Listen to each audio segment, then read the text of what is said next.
नमस्कार. आपण याच्या आधीच्या भागामध्ये स्वातंत्र्यवीर सावरकर आणि त्यांची अंदमानला शिक्षेसाठी रवानगी या गोष्टी बऱ्यापैकी बघितल्या होत्या. यानंतर आपण एक मुद्दा जो महत्त्वाचा आहे तो बघणार आहोत. तो म्हणजे पहिलं महायुद्ध सुरू असताना जर्मनीने त्यावेळेला भारताला केलेलं सहकार्य. खूप महत्त्वाचा मुद्दा आहे हा, लक्षात घ्या. सगळ्यात पहिलं यासाठी सावरकरांनी जी संघटना लंडनमध्ये असताना उभी केली होती त्याचाच एक टप्पा आहे जो पुढे नेला गेला. त्याला म्हणतात बर्लिन कमिटी. तर सुरुवातीचं नाव आहे त्याचं बर्लिन कमिटी. त्याच्यानंतरचं त्यांचं नाव बदललं त्यांनी आणि इंडियन इंडिपेंडन्स कमिटी असं त्यांनी नाव केलं. ही जर्मनीतून ऑपरेट होत होती. इथे एक वीरेंद्रनाथ चट्टोपाध्याय यांना महत्त्वाचं स्थान आहे की त्यांनी ही समिती स्थापन केली. भूपेंद्रनाथ दत्त हे स्वामी विवेकानंदांचे लहान भाऊ आहेत, हेही त्याच्यामध्ये सहभागी होते. आणि तिसरी महत्त्वाची व्यक्ती तुम्हाला माहितीच आहे, लाला हरदयाळ, जे अभिनव भारतमध्ये पण होते. गदर चळवळीचे महत्त्वाचे संस्थापक म्हणून तेच आहेत आणि आता इथेही तेच आहेत. ह्या सगळ्यांनी मिळून ही बर्लिन समिती ही स्थापन केली होती. हिंदू जर्मन कॉन्स्परसी या नावाने सुद्धा हे काम सगळं चालू होतं. आता याचा महत्त्वाचा जो भाग होता हा म्हणजे भारतामध्ये जे क्रांतिकारक सशस्त्र होऊ इच्छित आहेत त्यांना शस्त्र पुरवठा करणं, हे महत्त्वाचं कार्य हे त्यांच्याकडून होणार होतं. आता बघा, हे सगळं चक्र जे आहे ते एकमेकात कसं गुंतलेलं आहे बघा. सावरकरांना खरं तर प्रकट व्हायचं नव्हतं. युद्ध सुरू होईपर्यंत जे त्यावेळेला सस्पेक्टेड होतं पण होणार असं वाटतच होतं. ते महायुद्ध सुरू होईपर्यंत तरी क्रांतिकारकांनी गुप्त राहायचं अशी योजना होती. पण प्रत्यक्षात ब्रिटिशांचे अत्याचार एवढे वाढले होते की क्रांतिकारक प्रकट झाले. त्यामुळे सावरकरांना तुरुंगात जावं लागलं. ते बाहेर असते तर काहीतरी वेगळं झालं असतं. पण ते तुरुंगात असताना सुद्धा संवाद साधत होते. आता काय काय गोष्टी आहेत बघा. यामध्ये सगळ्याचा एकमेकाशी किती संबंध आहे. म्हणजे तुम्ही कागदोपत्री पुरावे बघितले तर ते सगळ्याच्या सगळे अस्तित्वात असतीलच असं नाही, परंतु कनेक्शन जोडू शकतो. बघा, लाला हरदयाळ हे कॅनडामध्ये जात आहेत, अमेरिकेत म्हणजे USA मध्ये आहेत आणि तिथं शीख बांधवांना ते एकत्र करत आहेत प्रामुख्याने. कशासाठी तर एक चळवळ आहे गदर चळवळ. हे सगळे प्रेरित होण्याचं महत्त्वाचं कारण आहे ते म्हणजे जपानचं एक जहाज आहे, ते कामागाटा मारू का कोमागाटा मारू असं काहीतरी नावाचं जहाज आहे. मला काय ती जपानी भाषा येत नाही, पण त्यांचं नाव असं इंग्लिशमध्ये रोमनमध्ये ते कोमागाटा मारू दिसतं. प्रत्यक्ष मी मराठी माध्यमात शिकलोय, आमच्या पुस्तकात ते कामागाटा मारू होतं. तर हे जे जहाज आहे हे जहाज बहुसंख्य भारतीय लोकांना घेऊन अमेरिकेकडे येत होतं, पण त्यांना तिथं उतरायला परवानगी दिली नाही. या जहाजावर चीनी, जपानी आणि भारतीय असे सगळे लोक होते. चीन आणि जपान यांच्या शासनाने त्याच्या गोष्टीचा निषेध केला, परंतु भारताच्या शासनाने असं काही केलं नाही. याचं कारण का तर भारतामध्ये आपलं राज्यच नव्हतं, ब्रिटिशांचं राज्य होतं. आणि मग हे राज्य उद्ध्वस्त करण्यासाठी कॅनडा, अमेरिका इथल्या लोकांना प्रेरित करण्याचं काम हे लाला हरदयाळांनी केलं. त्याचबरोबर शत्रूचा शत्रू तो आपला मित्र या नात्याने जर्मनांबरोबर जवळीक निर्माण झालीच आहे. आपण बघितलं ही बर्लिन कमिटी वगैरे आहे. आणि मग यामुळे झालं काय की इथं शस्त्र भारतात पाठवायची ठरवली. आता कैसर विल्यम दुसरा हा पहिल्या महायुद्धाच्या वेळेला, थोडासा आकड्यात गोंधळ होतो बघा, कैसर विल्यम दुसरा पण महायुद्ध पहिलं आहे. तर ह्या पहिल्या महायुद्धाच्या वेळेला हा जर्मनीचा सम्राट आहे. ह्यांनी ॲम्डेन, स्पेलिंग ए पासून चालू होतं, सॉरी ई पासून, पण आपण उच्चार करताना तो ए पासून करतो म्हणून ए लिहितो. तर स्पेलिंग शोधलं तुम्ही तर दोन्ही मिळेल, ई पासून पण मिळेल आणि ए पासून पण मिळेल. तर ती ॲम्डेन नावाची युद्ध नौका त्यांनी भारताकडे पाठवली. या युद्धनौकेला 2 कामं करायची होती. पहिलं म्हणजे अंदमानमध्ये जे क्रांतिकारक आहेत, सशस्त्र क्रांतिकारक शिक्षा भोगतायत, त्या सगळ्यांना तिथून मुक्त करायचे. आणि दुसरं म्हणजे पंजाबमधल्या सशस्त्र क्रांतिकारकांना आणखीन आधुनिक शस्त्र जाऊन पुरवायची. अर्थात ही जर्मनांची युद्धनौका हिंदी महासागरात दाखल झाली, ही अंदमानकडे जाणार आहे. स्वातंत्र्यवीर सावरकरांनी स्वतः याची वर्णनं केलेली आहे की अशी युद्धनौका अंदमानात येणार असं दिसल्यावर सामान्यातला सामान्य ब्रिटिश नागरिक सुद्धा जेलमधल्या महत्वाच्या पोझिशनला, ज्याला म्हणतो ना आपण किल्ल्यासारखी जी जागा असते, व्हॅन्टेज पॉइंट म्हणतात, अशा ठिकाणी बंदूक सरसावून उभा राहिलेला दिसला. ब्रिटिशांच्या राज्याची खरी ताकद काय, तर हे असे नागरिक, प्रत्येक नागरिकाला हे राजाचं राज्य वाटत नाही, माझं राज्य असं वाटतं. हे सावरकरांनी तिथं नमूद केलेलं आहे. आता ही युद्धनौका सावरकरांना सोडवणार म्हटल्यावर तुरुंगात सावरकरांना भरपूर वेगळी ट्रीटमेंट मिळणं स्वाभाविक होतं. प्रत्यक्षात ही चेन्नई जवळ कुठेतरी युद्धनौका बुडवण्यात ब्रिटिश नेव्हीला यश आलं. त्यामुळे हा मोठा डाव फसला. लाहोरमध्ये करतारसिंग सराभा आणि विष्णू गणेश पिंगळे हे ह्या उठावाचं नेतृत्व करत होते. त्याचबरोबर राजा महेंद्र प्रताप सिंग हे नाव अत्यंत महत्वाचं आहे. याचं कारण म्हणजे पहिल्यांदा भारताबाहेर जाऊन स्वतंत्र भारताचं, त्याला आपण म्हणतो हंगामी सरकार, पण हे स्थापन केलं होतं राजा महेंद्र प्रताप सिंगांनी. ते स्वतः त्याचे अध्यक्ष होते. त्यांनी हे अफगाणिस्तानात जाऊन केलं. काबूलमध्ये राहून त्यांनी हे स्वतंत्र भारताचं सरकार म्हणून त्या ठिकाणी स्थापन केलं. अफगाणिस्तान म्हटलं की सारखा अब्दालीच बघायची गरज नाही. तर पारतंत्र्याच्या काळात आपल्याला अफगाणिस्ताननी अशी मदत पण केली आहे. अर्थात राजा महेंद्र प्रताप सिंग हे एकच नाव नाहीये, त्याच्यामध्ये मौलाना बरकतुल्ला हा अत्यंत विद्वान माणूस सुद्धा इथं सहभागी आहे. मौलाना बरकतुल्ला हा माणूस म्हणजे जे टोकियो विद्यापीठामध्ये हिंदुस्थानी भाषा शिकवत होते. हिंदुस्थानी म्हणजे थोडक्यात उर्दू. तर हे शिकवत होते. तर हेही याच्यामध्ये सहभागी आहेत. ह्यांना पंतप्रधानपद देऊ केलेलं आहे. आणि आणखीन बरीच मोठी यादी आहे. पण या रीतीने स्वतंत्र भारताचं हंगामी सरकार हे राजा महेंद्र प्रताप सिंग आणि मौलाना बरकतुल्ला ह्या जोडगोळीने हे अफगाणिस्तानामध्ये स्थापन केलं, काबूलमध्ये स्थापन केलं. परंतु हा उठाव फसला. जर उठाव यशस्वी झाला असता तर पंजाबपासून हे गव्हर्नमेंट कार्यरत झालं असतं आणि इतिहासाला जर चालत नाही. एनिवे, पण राजा महेंद्र प्रताप सिंग स्वातंत्र्य मिळेपर्यंत परदेशातच होते.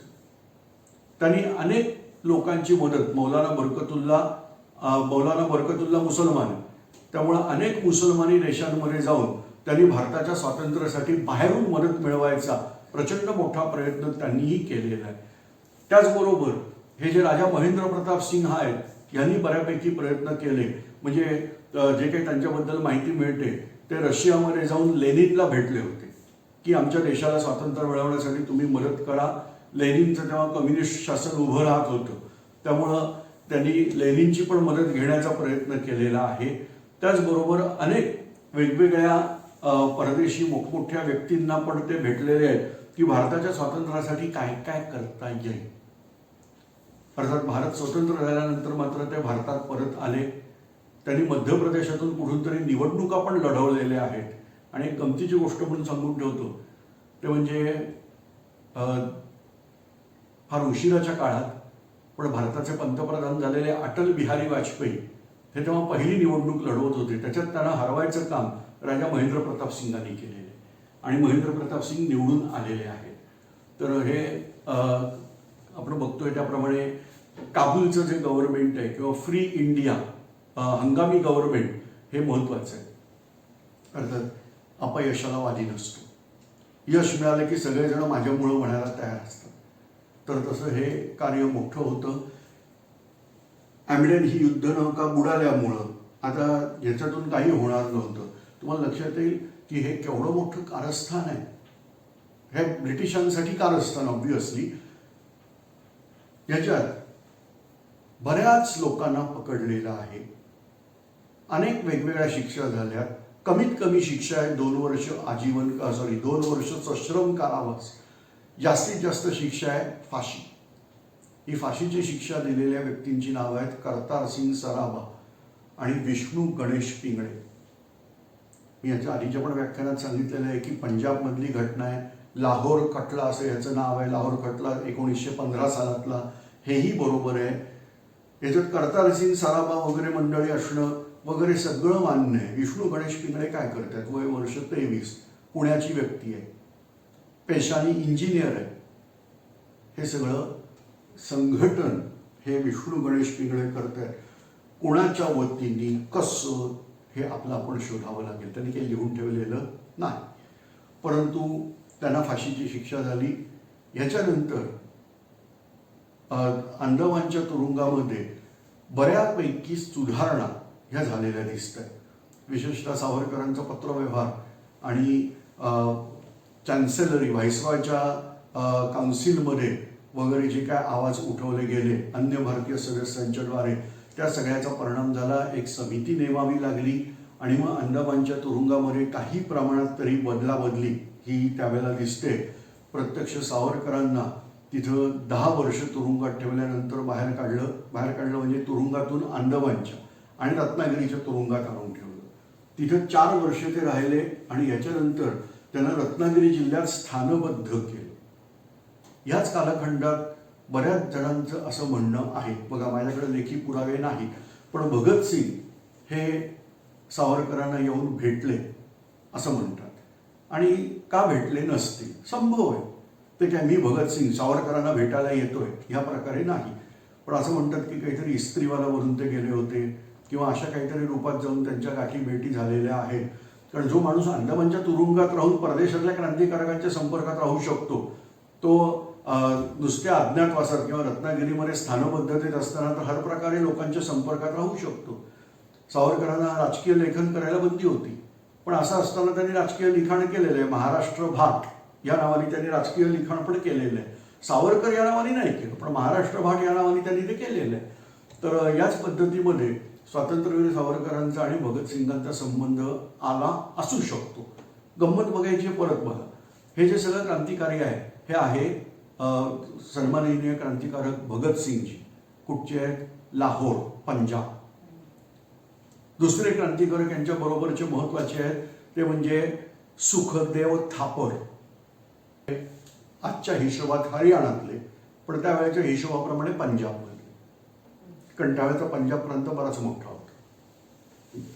ह्यानंतर शिवराम राजगुरू, महाराष्ट्र, पुण्याजवळ खेड नावाचं एक शहर आहे. पुणे नाशिक रस्त्याला जाताना वाटेत हे खेड नावाचं शहर लागतं, कारण महाराष्ट्रात खेड नावाने भरपूर गावं शहरं आहेत. म्हणून स्पेसिफिकली सांगतो की पुणे नाशिक रस्त्याला पुण्यापासून जवळच हे खेड नावाचं शहर पूर्वी होतं. हे तिथले आता त्याचं नामांतर केलेलं आहे राजगुरुनगर.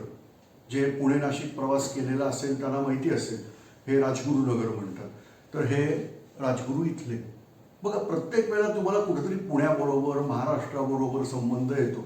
क्रांतिकार्य घडते पंजाबमध्ये, संबंध येतोय एका माणसाचा महाराष्ट्राबरोबर.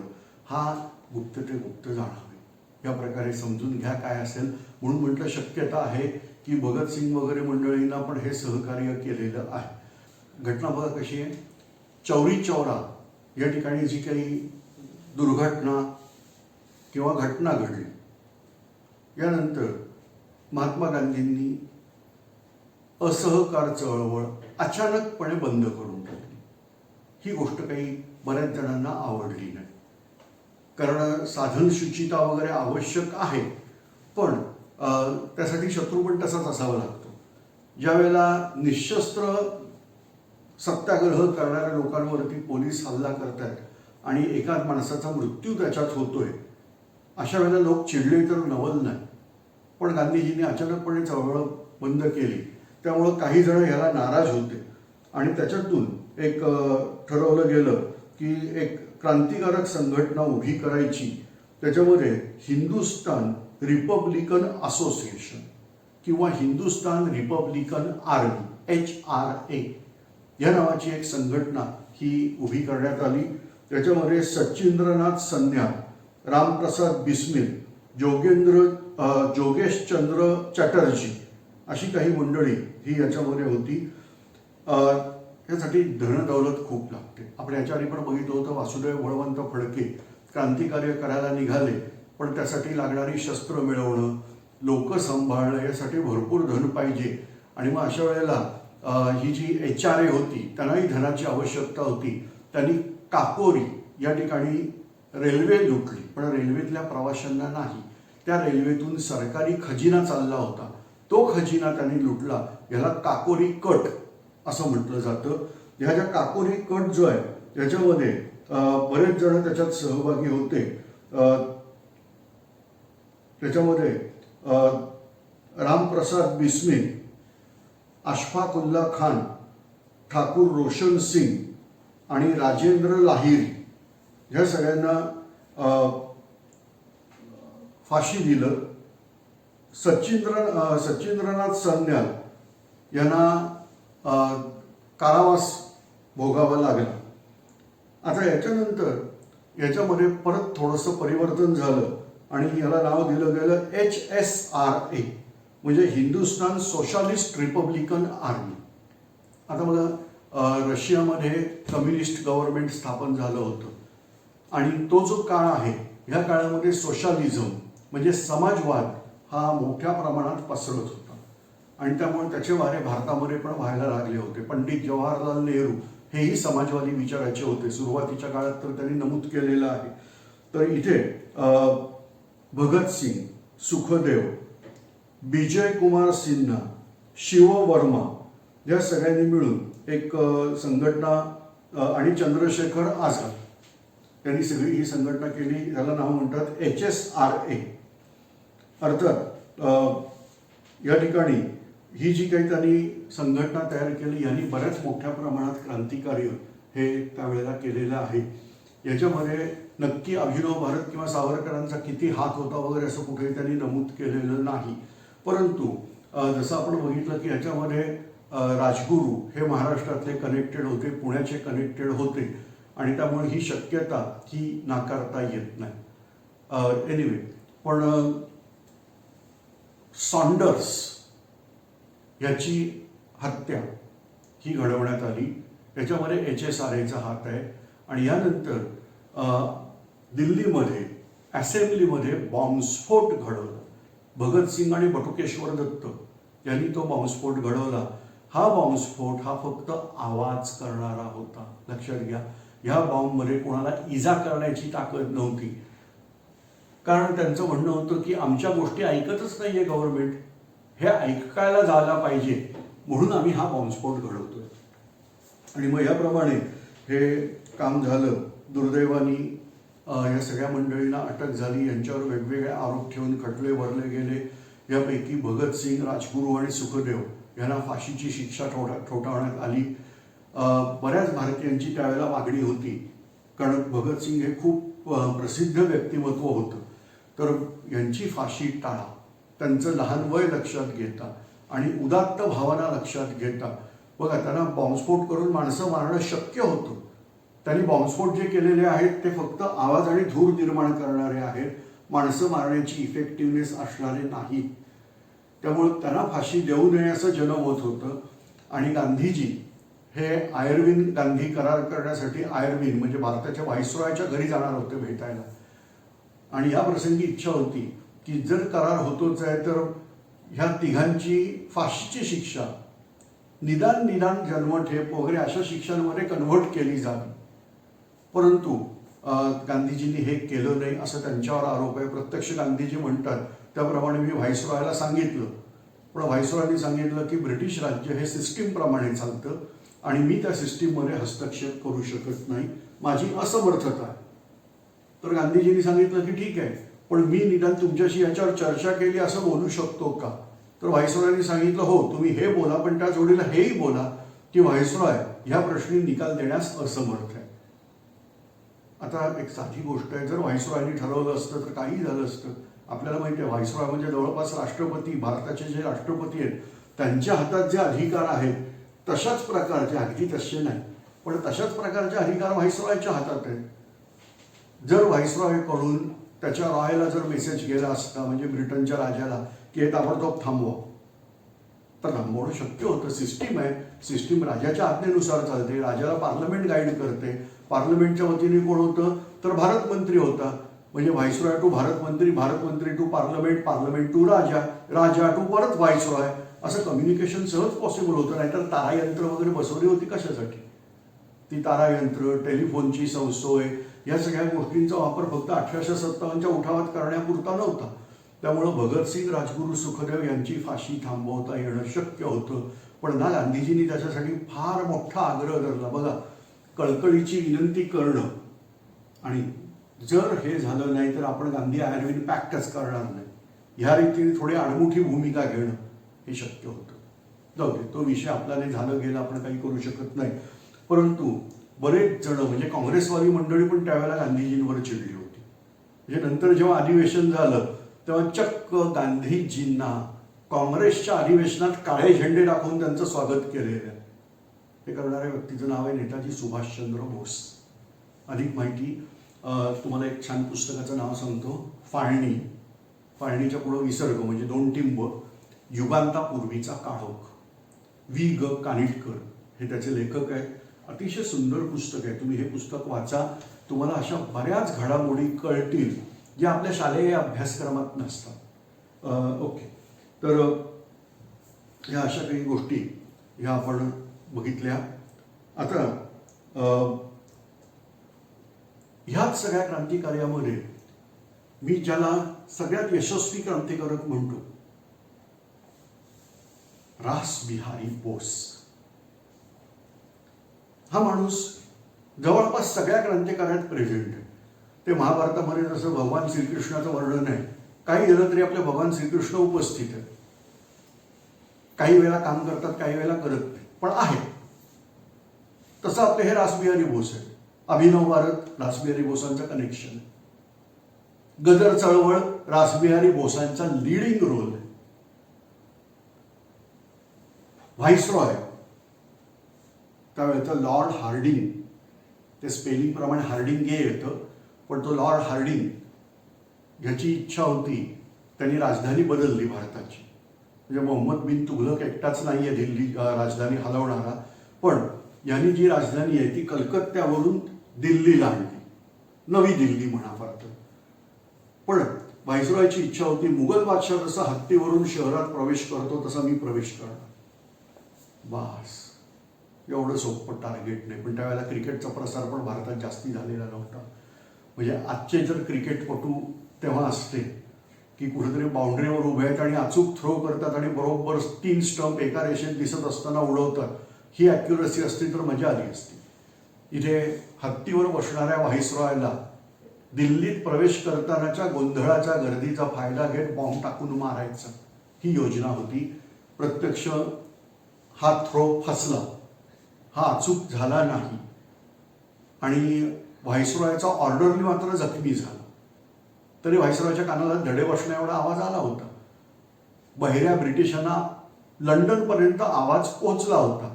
नुकसान काही झालं नाही, म्हणजे व्हाईसरॉय वेळेला नाही, पण रासबिहारी बोस पण पकडले गेले नाही.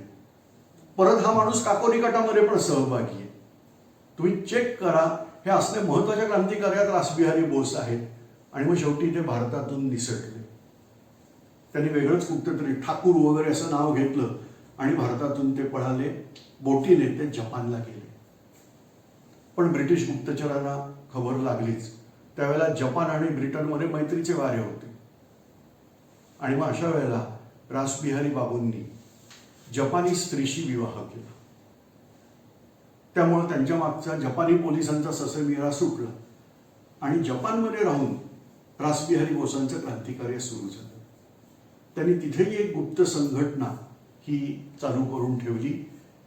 याचंच रूपांतर पुढं आझाद हिंद सेना उभारण्यात झालेलं आहे. सावरकर हे 1937 पर्यंत रत्नागिरीत स्थानबद्धतेत होते. या काळात त्यांनी सशस्त्र क्रांतिकार्य प्रत्यक्ष केलेलं नाही. प्रत्यक्ष हा शब्द महत्वाचा, पण समाजकारण मोठ्या प्रमाणात केलं. विशेषतः त्यावेळेला जातीपातीचे भेद मोडून टाकणं, एखादं मंदिर असं पाहिजे की ज्याच्यात कुठच्याही जातीचा माणूस हा आतमध्ये जाऊन दर्शन घेऊ शकेल, असं मंदिर उभं करणं, अशा असंख्य गोष्टी त्यावेळेला सावरकरांनी केलेल्या आहेत. मात्र त्या फक्त रत्नागिरी जिल्ह्यापुरत्या मर्यादित आहेत, कारण त्यांना रत्नागिरी जिल्हा सोडून बाहेर जायचं नव्हतं, सरकारचेच निर्बंध होते. पण आता मात्र ब्रिटिश शासन हे खूप खूप उदार झालं. साल आहे 1935. त्यांनी भारताला एक सुंदर कायदा दिला, त्याला म्हणतात गव्हर्नमेंट ऑफ इंडिया ऍक्ट 1935, 1935चा भारत सुधारणा कायदा. ह्या कायद्या अंतर्गत भारताचे जेवढे प्रांत आहेत, इंग्लिशमध्ये त्याला प्रॉव्हिन्सी म्हणतात, तर भारताचे जेवढे प्रांत आहेत ह्या प्रांतांना स्वायत्तता देण्याचं ठरवलं. मध्यंतरी नेहरू रिपोर्ट म्हणून एक काहीतरी मॅटर झालं होतं. त्या नेहरू रिपोर्टमध्ये म्हणजे पंडित मोतीलाल नेहरूंनी डॉमिनियन स्टॅटस म्हणजे वसाहतीचं स्वराज्य मागितलं होतं. तर त्याच्यात जवळपास जाणाऱ्या ह्या सगळ्या मागण्या आहेत. आणि 1935ला आपल्याला तत्वतः, आजकाल हा शब्द खूप महत्त्वाचा असतो राजकारणामध्ये, तत्वतः म्हणतात, ते तत्वतः 1935ला आपल्याला वसाहतीचं स्वराज्य मिळालं. प्रत्यक्ष ते हातात पडायला 1937 साल उजाडलं, 2 वर्ष लागली. पण यानुसार निवडणुका झाल्या, प्रांतिक सरकारं उभी राहिली. ब्रिटिश इतके चांगले का वागायला लागले होते? कारण 33 साली जर्मनीमध्ये हिटलर सत्तेवर आला होता आणि एका वर्षात त्यांनी आपल्या नेतृत्वाची चुणूक दाखवली होती. म्हणजे तो आता जगाला परत एकदा महायुद्धाकडे घेऊन जाणार हे स्पष्ट झालं होतं. 34 साली स्पष्ट झालं होतं की हिटलर हा जगाला महायुद्धाकडे ओढणार. त्यांनी व्हर्सायचा तह ठोकरून लावला होता, त्यांनी बोटी बांधायला सुरुवात केली होती.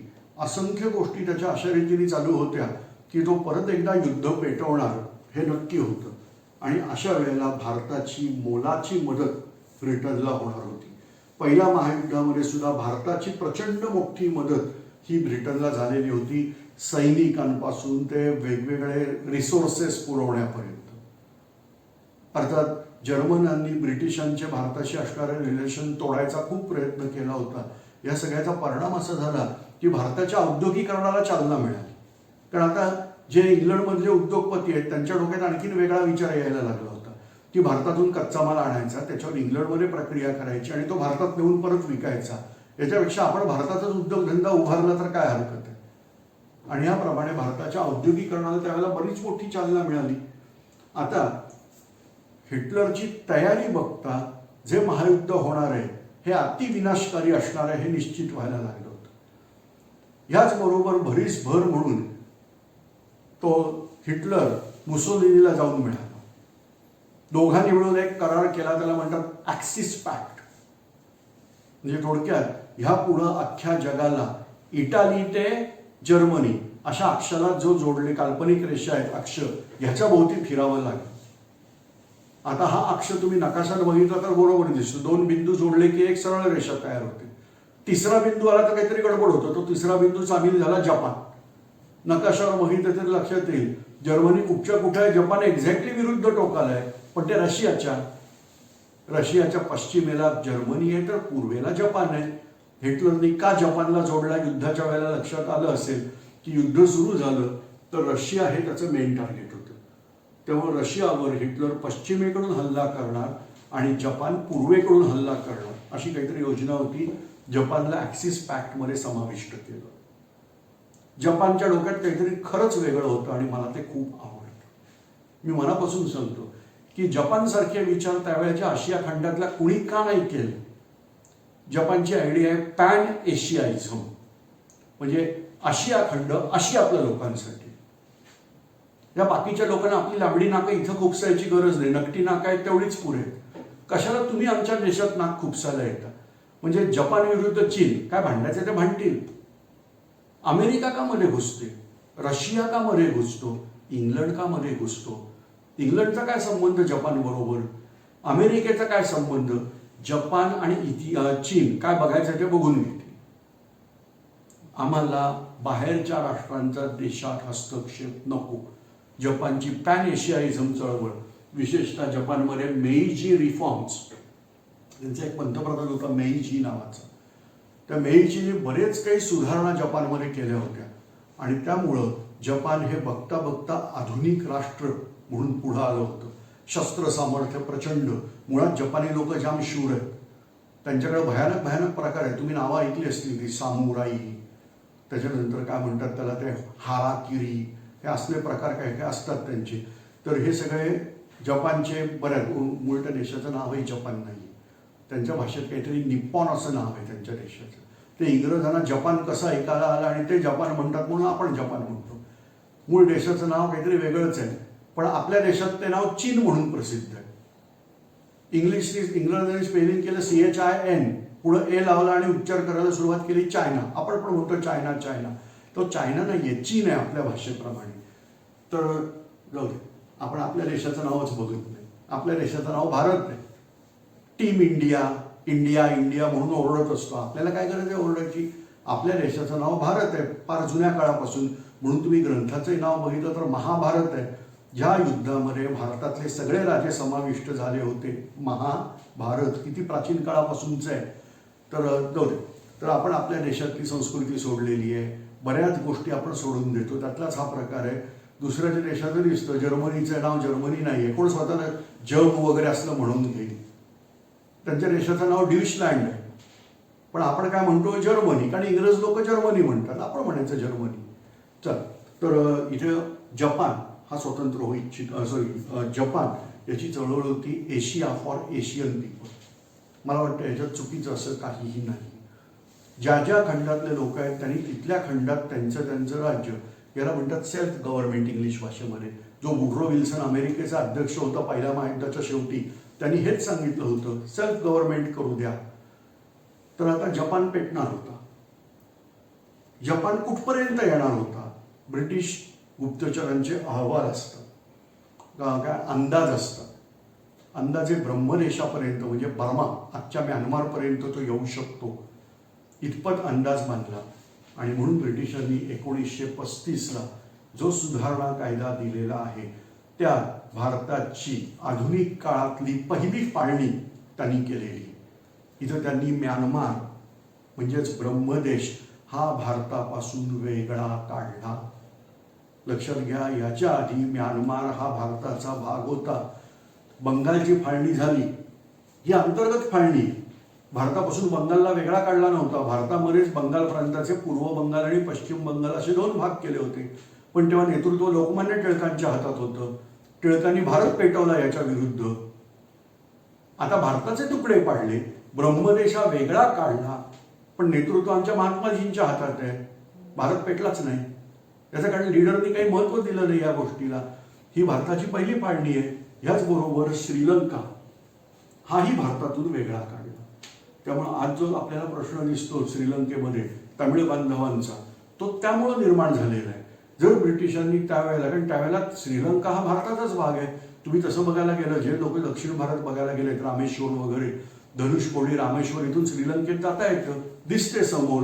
प्रभू रामचंद्र तसेच गेलेले आहेत. मग जर तिथून तमिळ बांधव गेले पलीकडे राहिले, तर ते भारताच्याच एका भागातून भारताच्या दुसऱ्या भागात गेले होते त्यावेळेला. पण नंतर त्यांनी पार्टिशन केली आणि भारताचे हे तुकडे पाडले, ज्याच्यामध्ये ब्रह्मदेश म्हणजे म्यानमार आणि श्रीलंका वेगळी काढली. फक्त एवढंच नाही, याच्यानंतरची महत्वाची गोष्ट आहे ती म्हणजे ही सगळी योजना. आणि आता उरलेल्या भारतातल्या लोकांनी आपल्याला सहकार्य केलं पाहिजे, म्हणून ब्रिटिशांनी आपल्याला प्रचंड सहकार्य करायला सुरुवात केली. खरं तर व्हेटो पॉवर, नकाराधिकार त्यांनी आपल्या हातात ठेवला होता, म्हणजे राज्यपालाच्या हातात. पण आपल्याला वाटलं होतं की सुरुवातीला आपल्याला प्रांतिक सत्ता हातात दिल्यासारखं नाटक करतील आणि विरोध करायला सुरुवात करतील. पण गव्हर्नर अचानक पॅरेंटियल मोडमध्ये, म्हणजे पालकत्वाच्या भूमिकेत गेले. तेच आपल्याला मार्गदर्शन करायला लागले की करार कसे करा किंवा ठराव कसे करा, मग त्याचं बिलात रूपांतर कसं होईल. सगळा मार्गदर्शनाचा भाग गव्हर्नरने उचलला. प्रश्न पडायला लागला, ते लोक कशाला ह्या लोकांचे मुडदे पाडत होते. ब्रिटिशर्स किती चांगले आहेत, इतकी मदत करतायत आपल्याला, आपणच उगीच त्यांचे मुडदे पाडतोय, असं वाटावं की काय. अशी परिस्थिती त्यावेळेला निर्माण झाली होती. एवढं सहकार्य भारताचे तुकडे पाडून. लक्षात घ्या, ब्रह्मदेश वेगळा काढला होता, श्रीलंका वेगळी काढली होती, हे एक्सटर्नल. इंटरनल, पंजाबातून वायव्य सरहद्द प्रांत म्हणजे नॉर्थ वेस्ट फ्रंटियर रिजन वेगळा काढला. बॉम्बे प्रेसिडेन्सी म्हणजे मुंबई प्रांत म्हणून जो काही भाग होता त्या मुंबई प्रांतातून एडनला वेगळं काढलं. आपल्याला फार विरोध करायची गरज नाही, एडन हा भारताचा भागच नव्हता कधी, तो अरबस्तानचा भाग आहे, त्यामुळे आपल्याला त्याची गरज नाही. येमेन नावाचा देश आहे, त्या येमेनच्या देशाचा तो एडन भाग येतो, तर त्यामुळे तो वेगळा काढल्याबद्दल मला वाईट वाटत नाही, जास्ती थोडंसं वाटतं. पण खरं वाईट वाटतं ते म्हणजे सिंध नावाचा प्रांत मुंबई प्रांतातून वेगळा काढला. त्यावेळेचा जो मुंबई म्हणजे बॉम्बे प्रेसिडेन्सी होती ती सिंध, गुजरात, पश्चिम महाराष्ट्र, कोकण आणि उत्तर महाराष्ट्र असा मिळून जो भाग होता, या सगळ्याला बॉम्बे प्रॉव्हिन्सी असं नाव. तर याच्यातून त्यांनी सिंध प्रांत वेगळा काढला. ही सगळी भविष्यातल्या फाळणीच्या दृष्टीने तयारी, भारताच्या फाळणीची तयारी चालू झाल्याचं दिसतं.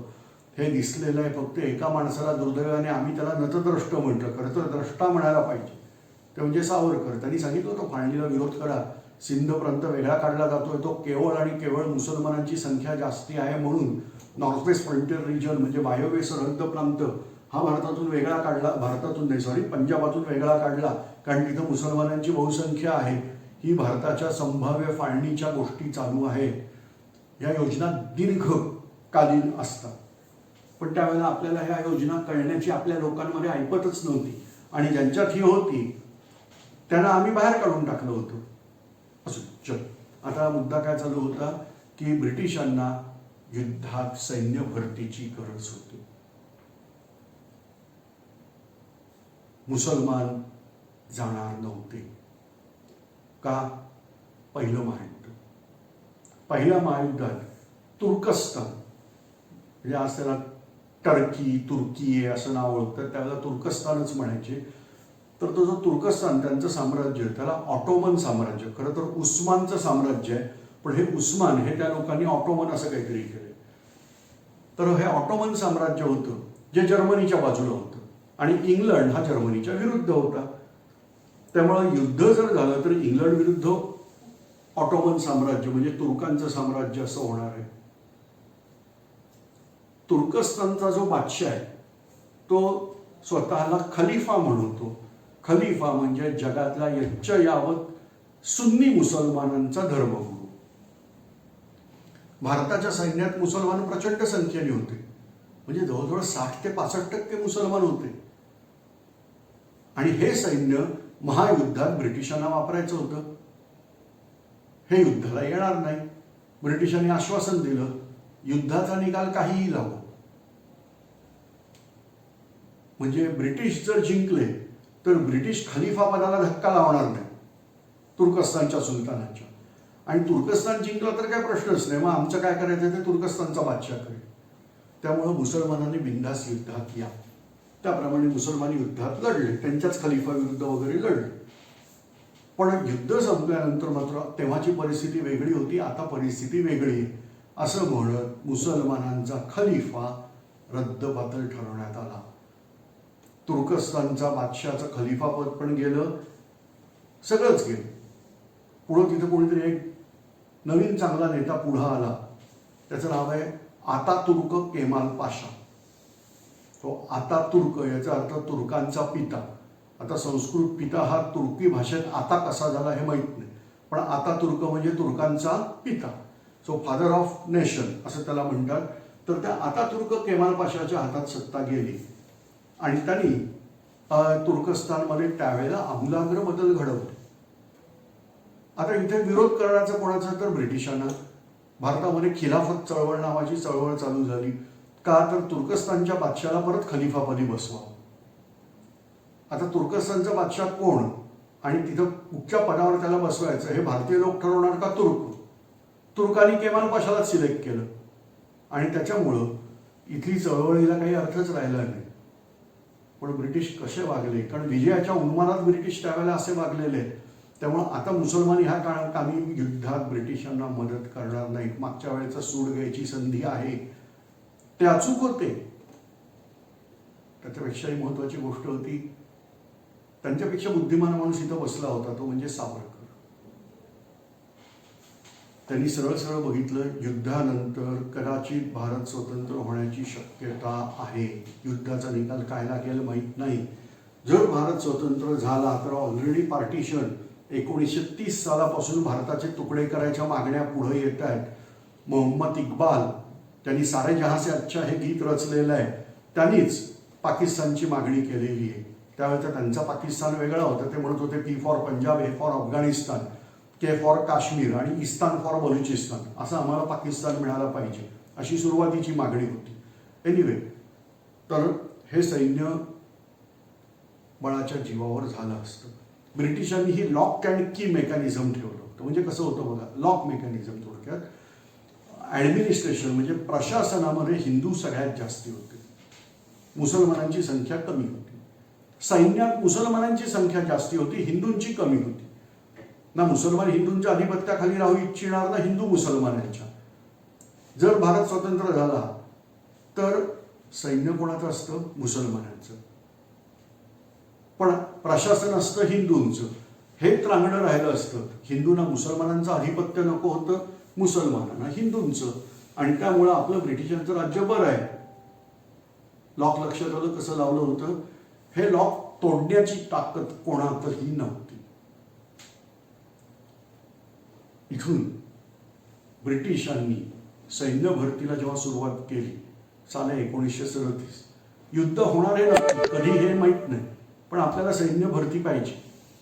आणि अशा वेळेला सावरकरांनी सैन्य भरतीसाठी प्रयत्न करायला सुरुवात केली. पुढचा किस्सा स्वातंत्र्यवीर सावरकर राष्ट्रीय स्मारकाच्या कोषाध्यक्षा सौ मंजिरी मराठे यांच्या चलचित्रात आपण ऐकणार आहात. याच्या पुढे ते चलचित्र चालू होईल. वंदे मातरम।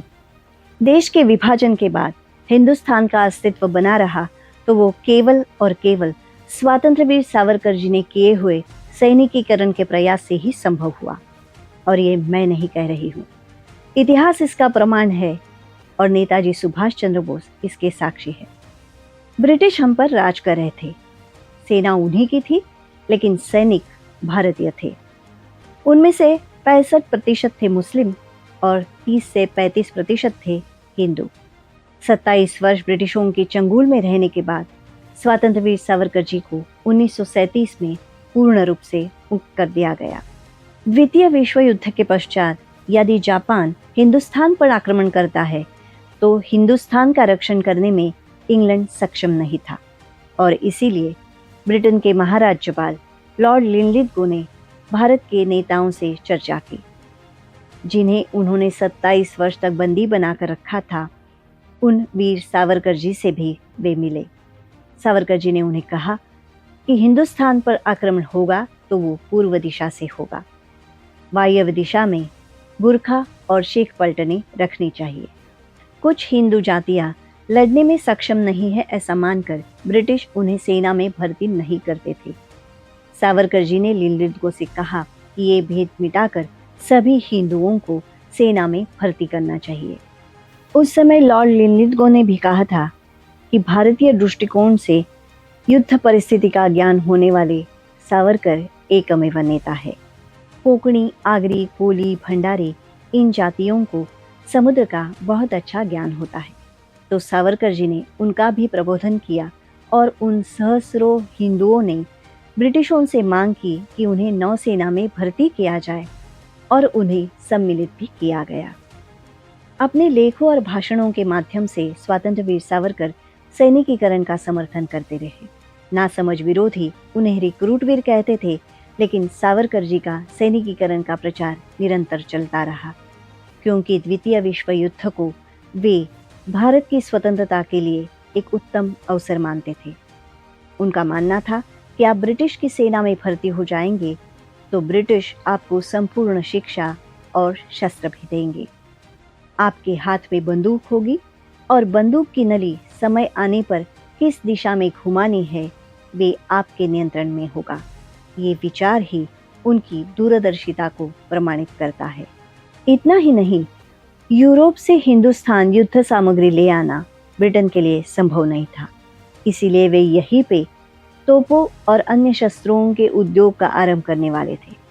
सावरकर जी ने हिंदुओं को ऐसे उद्योग आरंभ करने का और ब्रिटिशों के उद्योग में काम करने का भी परामर्श दिया।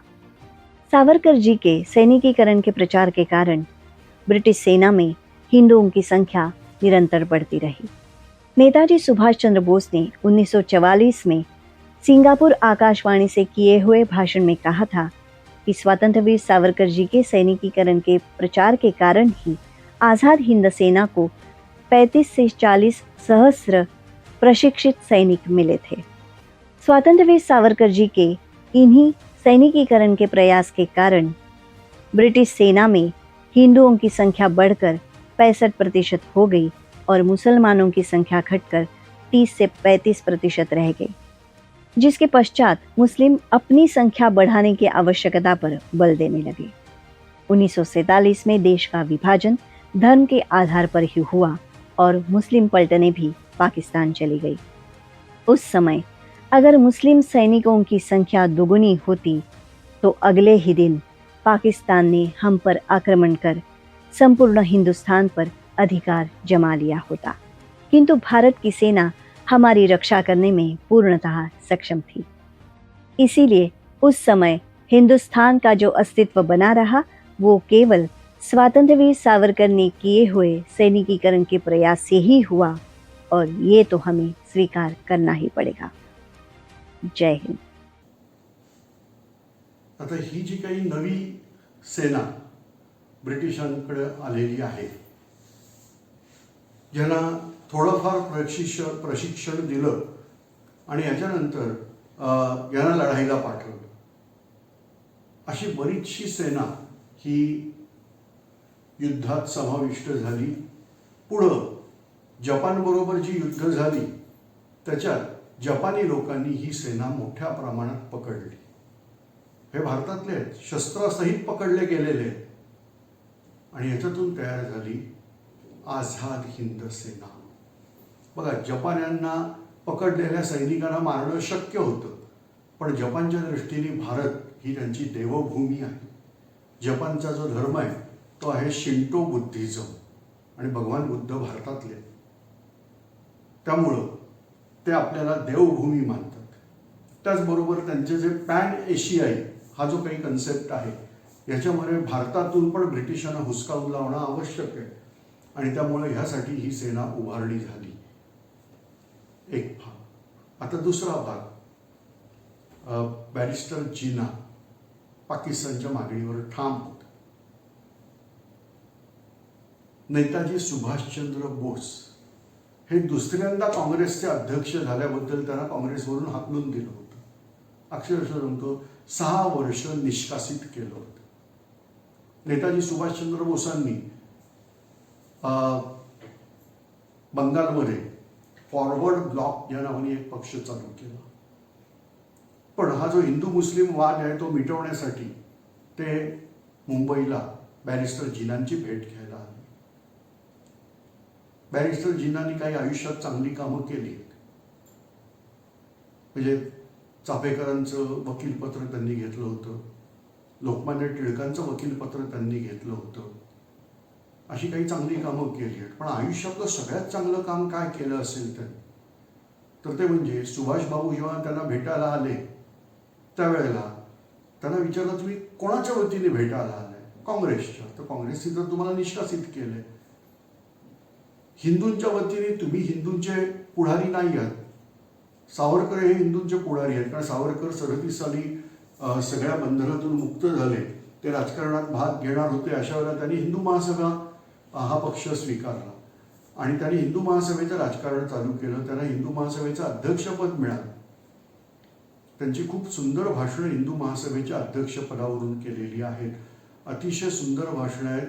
तर ती तुम्हाला स्वातंत्र्यवीर सावरकर राष्ट्रीय स्मारकाच्या या संकेतस्थळावर म्हणजे savarkarsmarak.com या ठिकाणी वाचायला मिळतील। तर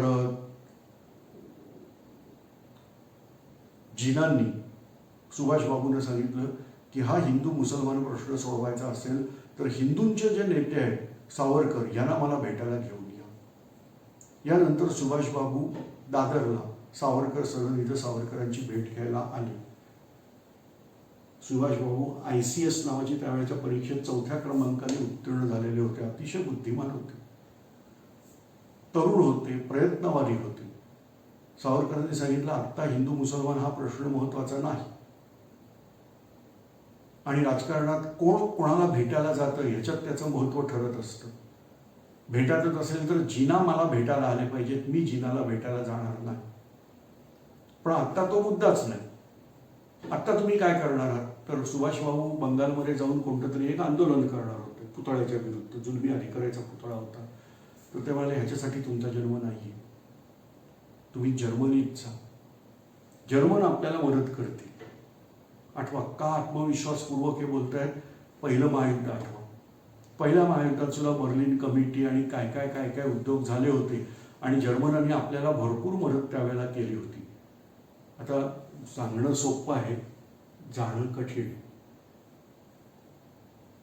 पण सुभाषबाबूंना त्यांनी संपूर्ण योजना ही समजावून सांगितली की हिटलरची मदत घ्यायची आणि आपल्या देशावर बाहेरून आक्रमण करायचं, तर भारत स्वतंत्र होण्याची शक्यता आहे आणि ह्या कामासाठी तुम्ही योग्य आहात. आता पण सुभाषबाबूंनी हे सगळं ऐकलं. यानंतर सावरकरांनी त्यांना रासबिहारी बोसांचं पत्रही दाखवलं. आता रासबिहारी बोस जपान, सावरकर इथे दादरला राहत आहेत मुंबईत, आणि असं असताना दोघांचा पत्रव्यवहार कसा काय चालत असेल? कारण ब्रिटिश गुप्तचरांची नजर तर इथं भरपूर होती, पण ती नजर चुकवून हा पत्रव्यवहार, काय टेक्नॉलॉजी त्यावेळेला हे लोक वापरत असतील ते माहीत नाही. आणि मग सुभाषबाबू हे बंगालला गेले. सावरकरांनी सांगितलं होतं तिथे गेलं की तुम्हाला अटक होण्याची शक्यता आहे, त्याप्रमाणे तसंच झालं. मग सुभाषबाबू तिथून सुटले. मी एका मिनिटात सांगणार आहे. ते रशिया मार्गे जर्मनीला गेले. प्रत्यक्ष हा जीवावरचा अत्यंत खडतर प्रवास आहे. तो सगळा करून ते जर्मनीत जाऊन पोहोचले. पण मग नंतर दुसऱ्या महायुद्धातली ही जी काही व्हिलन पात्र येतात, व्हिलन म्हणजे अक्षरशः आमच्या दृष्टीने एक नंबरचे व्हिलन, सगळ्यात पहिला अख्ख्या महाराष्ट्रात व्हिलन म्हणून ओळखला जातो तो म्हणजे हिटलर. कुठलाही मराठी चित्रपट बघा, त्याच्यात व्हिलन म्हणून हिटलरच दाखवतात. काही दाखवायचं असेल एखाद्याला काही उद्देशून बोलायचं असेल तर हिटलरचा अवतार वगैरे या रीतीने. रिबेनट्रॉप हा हिटलरचा परराष्ट्र मंत्री. पण ही सगळी टीम सुभाषबाबूंच्या स्वागताला उभी होती. हिटलरनी अर्धा तास एवढा वेळ सुभाषबाबूंना दिला होता. सुभाषबाबूंनी जर्मन भाषेतून त्यांच्याशी संवाद साधला होता. हे सुभाषबाबूंचा ग्रेटनेस. आणि अक्षरशः म्हणतात की सिंहाच्या गुहेत जाऊन त्याचे दात मोजायचे, हा प्रकार सुभाषबाबूंनी केला होता. माइन काम्फमध्ये भारतीयांबद्दल चुकीचे उल्लेख आहेत असं हिटलरला त्यांनी ऐकवलं आणि हिटलरनी त्यांना आश्वासन दिलं की पुढच्या आवृत्तीतून ते उल्लेख मी काढून टाकतो. हाही सुभाषबाबूंनी केलेला एक खूप मोठा पराक्रम आहे. पण हिटलरचं म्हणणं होतं की आमची सेना रशियामध्ये अडकलेली आहे, अजून किती काळ रशिया जिंकायला लागेल हे आता आम्हाला सांगणं शक्य नाही, पण जपान मात्र तिकडे येतो आणि अशा वेळेला तुम्हाला मी भारताचा राष्ट्राध्यक्ष हा दर्जा देतोय आणि तुम्ही जपानला जा, जपान आपल्याला मदत करेल. मग जर्मन रेडिओवरून सुभाषबाबूंची भाषणं झाली आणि मग ते शॉर्टवेव्ह कम्युनिकेशन म्हणतात त्याच्यावरून, आणि मग सुभाषबाबू हे जर्मन पाणबुडीने जपानला पोहोचले. परत एकदा सांगायला अर्धा मिनिट पण लागत नाही. प्रत्यक्ष अत्यंत खडतर प्रवास आहे. ती डिझेलच्या पाणबुड्या असायच्या. दर 15 मिनिटाला पाणबुडी वर येणार, परत खाली जाणार, ऑक्सिजन पाहिजे ना. आणि शत्रूची भीती, त्यात पाण्याखालून जाताना उलट्या होणं शक्य आहे, सहज आहे. हे असला सगळा त्रास भोगत सुभाषबाबू जपानला जाऊन पोहोचले जर्मनीतून. हाही प्रवास मी माहिती काढली त्याप्रमाणे केप ऑफ गुड होपला वळसा घालून झालेला, म्हणजे प्रचंड मोठा प्रवास त्यांना करावा लागलेला आहे. आणि यानंतर तिथे रासबिहारी बोसांनी आझाद हिंद सेनेची सूत्र ही सुभाषबाबूंच्या हाती सोपवली. सुभाषबाबूंनी ही फौज घेऊन बाहेरून भारतावर आक्रमण केलेलं आहे. इथे अंदमान निकोबार बेटं ही त्यांनी जिंकून घेतली. त्यांना शहीद आणि स्वराज्य अशी नावं दिलेली आहेत. त्याचबरोबर मणिपूरमध्ये इम्फाळची जी लढाई झाली त्यात दुर्दैवाने सुभाषबाबूंच्या फौजेचा पराभव झाला. युद्धात जपान हारायला लागला होता, हिटलर तर संपला होता, जपान हरतोय आणि त्यामुळं आपल्याला मदत मिळेनाशी झाली आणि शेवटी आझाद हिंद सेनेचा पराभव झाला. पण आझाद हिंद सेनेमध्ये केवळ महिलांची अशी राणी झाशीची राणी लक्ष्मीबाई पलटण अशी पण पलटण उभी राहिली होती. या वेळेला पूर्वेकडून भारतावर बरोबर म्यानमार सगळा जपान्यांनी जिंकला होता. म्यानमार नंतर पुढचा हल्ला चालू झाला होता. अर्थात आपण आतून देश पेटवू शकलो नाही, म्हणजे ब्रिटिशांच्या हात दगडाखाली होते, त्या दगडावर आपण नाचू शकलो नाही, हे आपलं दुर्दैव. पण यानंतर आंदोलनं चालूच राहिली. तलवार नावाची बोट आहे, त्या बोटेवर वंदे मातरम ही घोषणा लिहिली गेली, ह्याच्याबद्दल शिक्षा झाली. बोटेवरच्या लोकांनी उठाव केला, नौसेनेचा उठाव म्हणतात. ब्रिटिशांचं ऐकलं नाही. शेवटी आमचे सरदार वल्लभभाई पटेल तिथं गेले आणि त्यांनी मध्यस्थी केल्यावर उठाव मिटला. याचा अर्थ आता ब्रिटिशांची सेना, ती नौदल असू देत नाहीतर भूदल असू देत, ब्रिटिशांचं ऐकत नाही, ही परिस्थिती निर्माण झाली. तिथं हिटलर संपला होता, पण संपता संपता त्यांनी इंग्लंडची पुरेपूर वाट लावली होती आणि ह्या परिस्थितीत भारताला स्वातंत्र्य द्यायचं ब्रिटिशांनी मान्य केलं.